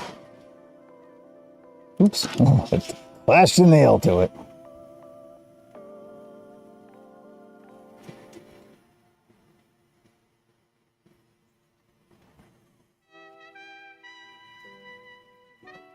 And of course, the other thing I can do is I can get in here with a razor blade and I can bevel this edge so it's not quite as sticky-outy. Yeah, because the problem I can foresee is when you put the puppet on, you do this, and then that's gonna do that, right? Which isn't that much of a problem. As long as the puppeteer is aware of that when they go in, they can just work around that, right? That's relatively easy to compensate for. That is a much better position. Yep, that's perfect. That's pretty much bang on right there. Okay, we're gonna go with this, and I'll sort out the putting the puppet on situation. That again can be cured by taking a razor blade, beveling this edge, and then gluing this to the fabric. And that's easy. So I think that's probably what I'll end up doing. Oh yeah, no, the bolt thread. So I had one that didn't. Now let me take the mask off. No one cared who I was with the mask on. I had the first one, the thread was a little bit too thick. This is what you have to remember when you're printing, is that the plastic actually shrinks a little bit, so you can't make the thread and the thing that it's going to be threaded into the same size. You have to actually make one, either the socket bigger or the thread smaller by a very, very tiny amount. But yeah, no, this works just fine. Day journey time is over. I could do more. I could actually like put the skin on the head. I am ready to do that now. I think I'm going to save that for later. We're almost done the stream anyway, and I think I'm going to save that for a little bit because I still want to figure out what I'm going to do with the neck flaps here. Hey, printer's done. Look at this. See, this is. Here we go. 2 more nails. See, I needed 2 nails, and I printed 2 nails. I got 2 nails. Quaya, nice to see you. I'm good. I hope you're well. We're printing, 3D printing things again. One thing we can look at is how these nails look on the hand. Put this away. Because I didn't actually measure the nails before I printed them. I just kind of eyeballed it and printed them at the scale I thought they should be. If they're wrong, they just print more. Who cares? A little wasteful, but you know, I think they'll fine. So there's our hand. And here's our nails. Oh yeah, they're good. They're good. They're a good size. So like I said, I'm probably going to paint these black. Literally nail polish. Yeah, that's going to be pretty good. Give me eyeballs. I like these nails like a whole lot. Look at that. It's going to look good. I love the 3D printer. Love it.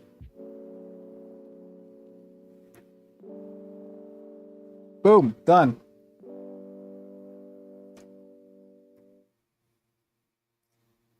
So the neck bolts and eyes, are you adding a bit of glue to keep them together or leaving them on? So the neck bolts I might glue permanently because, like I said, there's no real reason to ever remove those. The eyes I probably won't because you can. There was a case for removing the eyes, right? You're just putting different eyes on. Let me show you the eyes actually because these are the eyes I've decided on. And I got a little bit of work on those before they're ready. So this. Oh, Frank, stop rolling around. Here we go. I did post a video on the Discord. Oh, come on. Behave yourself. What are you doing? Why am I on the internet? You're making the fool out of me. The monster is not cooperating. Thank you, Scarlett.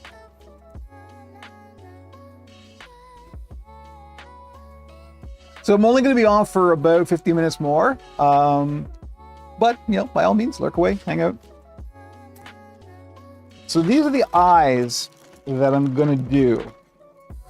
As you can see, I've already printed a whole bunch of them. I posted these on the Discord as well. And these are my new, like socketed, they have like this black back plate that they sort of snap into nicely to provide a nice little rim. And so for these, I'm going to do them like this. I'm going to do them because we want like the big sad eyes, right, for the monster. And I think what I'm going to do, maybe we should do them like this. I'm going to make eyelids. I'm going to do big, heavy. So like most of this is going to be eyelid. And then we'll just have a little half pupil underneath it, right? But when you look at the Frank Pierce makeup, he's got these really, really heavy eyelids. So we're going to try and kind of replicate that in this. But this is where we're going with that. I don't think he's going to have a nose. I'm not inclined towards nose at the moment. We'll decide that once I get the hair on it and everything, just sort of see how it all fits together. If it needs a nose, we'll make a nose. But I don't think it will. He will need ears, though. He will definitely need ears. I'm actually thinking these are a little small. These might be a little too small for what I have in mind. I'm not sure.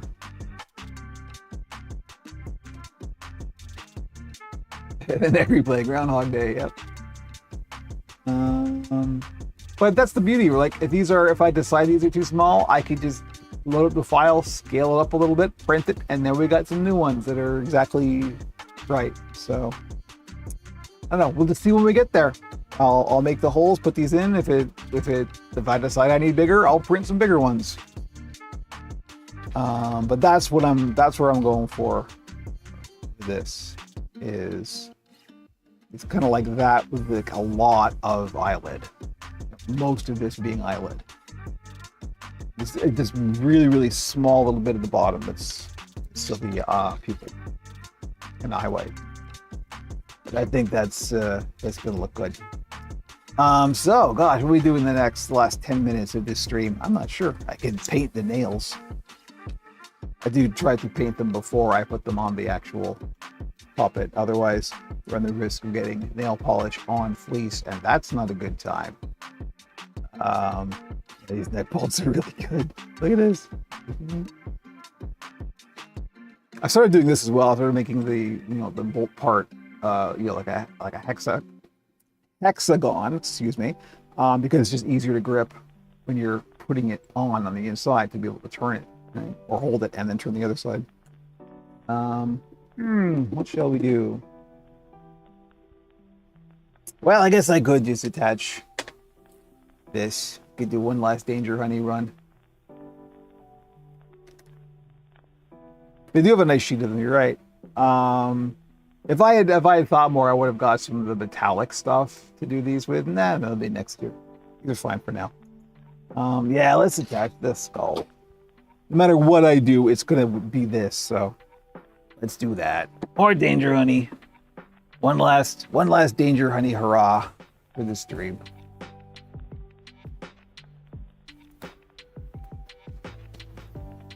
Scarlet will be sorry they missed it. Hard to use nail polish remover on fleece. Tends to remove the color of the fleece. Yes, I'm not. That's why I paint the nails before they get glued onto the hand.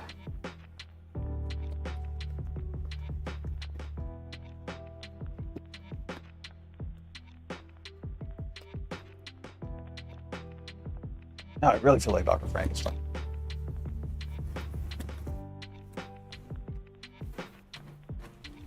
Get my mask.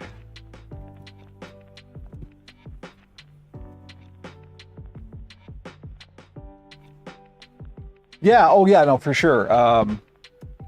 This was kind of a last minute thought. So I do want to try and get this done by Friday. I could have some new filament by tomorrow, but I don't know. This is fine. This is the first run. Oh, I gotta put the mic on. Mic is not on. He says blurrily.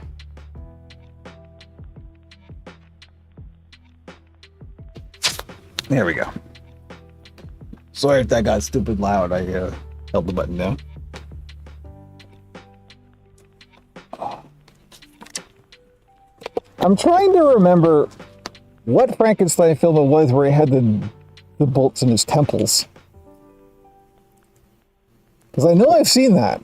I just don't remember what film it was.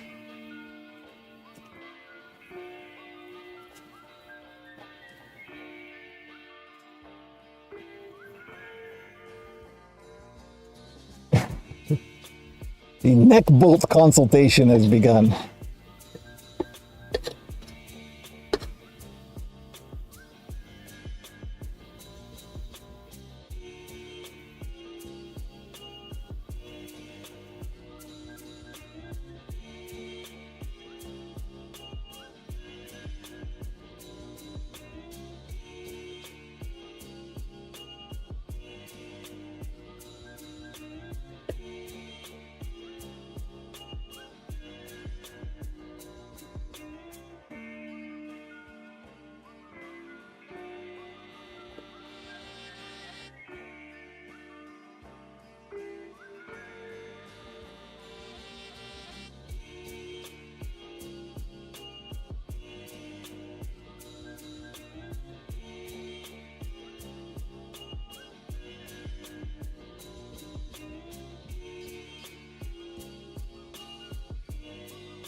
All right. So I usually take off a glove for this because I like to be able to feel out the wrinkles. But it's still safe because my hand's inside the fabric, so. Uh-oh, Jamie found the Frankenstein-related link. I can't click that right now, but I will later.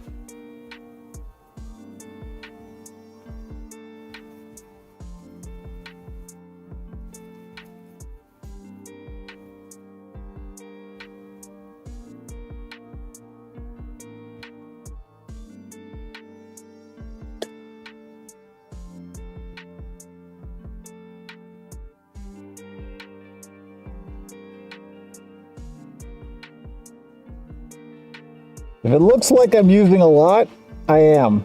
I always use a lot when I'm doing the mouth plates. I do a slightly damp fit, just so I can reposition and smooth out the wrinkles if I need to, which I always need to.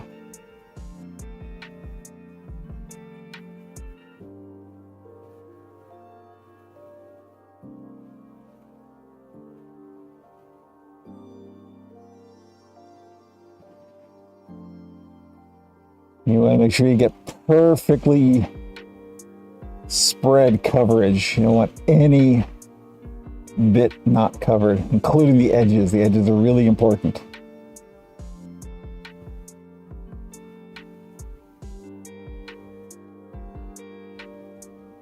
And it's okay to go over the edges even. And we'll just seal it up. All right, let's give it a shot. Certain car roll installs that are called Frankenstein bolts. Nice.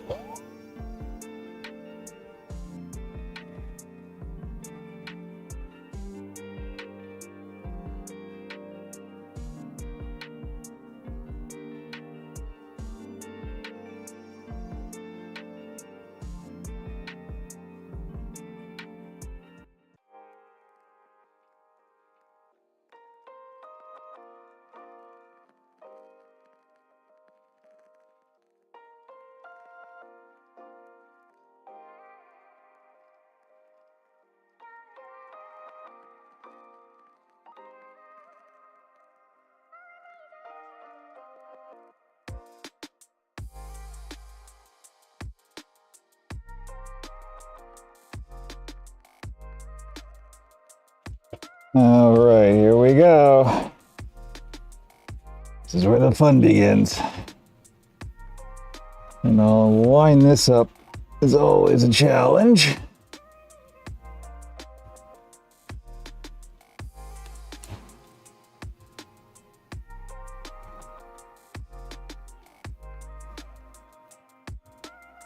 That seems pretty good on that side. Pretty good on this side too. And no wrinkles that I can feel. Monster Squad's Frankenstein monster had bolts in his head instead of his neck. Okay. I'm sure there's a classic. I'm sure there's one of the, it may even be one of the Karloffs, or possibly Lon Chaney Jr. Okay, now, this is where it gets interesting. Let me unmask for this. So, I'm a little bit wary about turning this right now because this reticulated foam is considerably softer than the stuff I usually get. They sent me the wrong stuff, I think.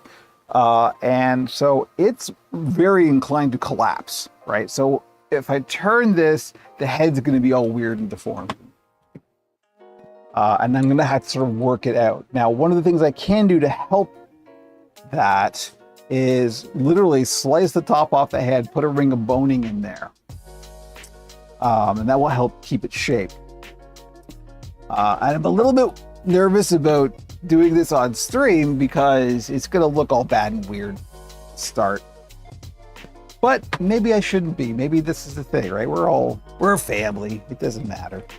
It'll be fine. I'll try it. This is going to be a bit of a struggle. The white Frankenstein and the green Frank. Yeah, see, it's the two. Look at the two color eras merge here. The good news is I don't feel any wrinkles in the mouth plate. That's always a challenge. So, and this is the thing. Sometimes I'll do this with just the head. And this time I sewed the body and the head together. Now, another complication is because of the direction of the stretch, because this was so tall, the stretch actually changed direction between the neck and the head. And I wanted to keep the stretch going this way, but by the time it hits the neck, it's actually going closer to vertical. So we don't have a lot of stretch on the neck, which is a challenge for doing this kind of a turn. But I don't know, I'm just gonna try it. Let's go over here. I'm just gonna try this and see. We're 2 minutes away from being over. Watch the last thing be as Scarlett would say, an epic fail. It won't be eventually. It'll be fine, but I need to work on it. That's all. It's just pushing this through is a real challenge. But that's the nice thing about the soft foam as well, is you can squish it down and it will pop through. So, okay, it's not as bad as I feared it might be. We still got a lot of wrinklage to work out. It's all folded up in there. This might be okay though. This is the thing. This is what it looks like at first. This is what they all look like at first. This is what people don't generally understand. It's like it takes some work to get them from. You don't have to spend a while just kind of massaging it and. Yeah, it's because this head is so tall. It's kind of collapsing a bit. But I can work on that. That's not hard to work out. So we're getting there. It's kind of good. The nose plate's kind of flexy. The good news is I'm able to get my hand in there without bending the bits where the neck bolts should go. So that's good. But the top of the head's all kind of folded up and weird. I either have to put the boning in, which is doable. I can just undo this, like reverse it, and then put the boning in, which I think I might do because this is quite floppy. A little floppier than I would like. Or you could even like make a solid skull to go in there, which is also an option. And that might be a good option for this because we're losing some definition. You can see in the top of the head, we're losing some, a little too mushy. Now that could work itself out as I just keep doing this. I keep just pushing it out and letting the foam kind of go back into the shape it wants. And it's already getting better. Maybe I'll just keep working on this. It'll be fun because it's nice. It's nice to not have to add more stuff if you don't. Right? That's the thing. Hello.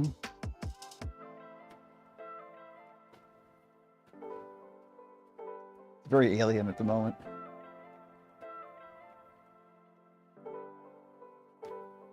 Yeah, I think we may want to do something with that. It's a little too floppy and collapsy. It really wants to hold up. I think it might need some structural bracing in there. Yeah, I think that's this afternoon's project, is to make it so the monster's head doesn't collapse. It's just like being Dr. Frankenstein. It's just I gotta now. Oh, the monster's head collapsed. And now we gotta work on that. Igor, fire up the slab. It's pronounced Igor. All right, we're a minute over time because we got to this point. All right, so remember this moment because it's not going to look like this the final. Yeah, I gotta do a little bit of work on that. I'm just gonna put some kind of reinforcement in there. It'll be fine. All right. Anyway, time for lunch. Kevin's hungry. Kevin wants lunch, so Kevin's gonna go have lunch. There we go. Now we started the Young Frankenstein quotes. Thank you, everybody. As always, check out all of our links. Linktree is right there. Listen to the podcast. A new episode is being recorded this Friday. Next Wednesday, in theory, will be yet another build stream. Thank you for joining us. And we will hopefully catch you next week. I'm going to have lunch. Have a good day, y'all.